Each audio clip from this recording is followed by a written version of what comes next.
नमस्कार, माता हिंगलाज टीव्ही बातमीपत्रात आपलं स्वागत। सुरुवातीला पाहूया दिवसभरातील काही ठळक घडामोडी।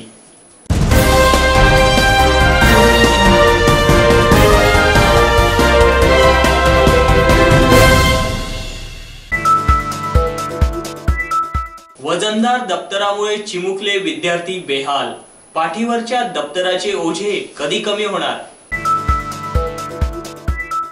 परभणी येथे संपन्न झालेल्या राज्यस्तरीय कुस्ती स्पर्धेत धुळ्याचे 2 मल्ल चमकले, सुवर्ण पदकाचे मानकरी। जिल्हा सरोपचार रुग्णालयातील रिक्त पदे त्वरित भरा, चतुर्थ श्रेणी कर्मचारी संघटनेची मागणी। फेरीवाल्यांचे होणार पुनर्वसन, विजय व्यायाम शाळेच्या प्रांगणात दिली जाणार जागा। 80 फुटी रोडवर चोरीचा प्रयत्न, लोकांनी दिले चोराला पोलिसांच्या ताब्यात।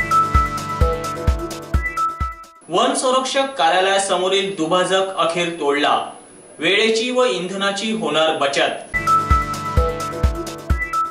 विधान परिषदेच्या संभाव्य निवडणुकीसाठी अमरीशभाईंनी आघाडीद्वारे तर गोपाळ केलेंनी युतीद्वारे केली उमेदवारी दाखल।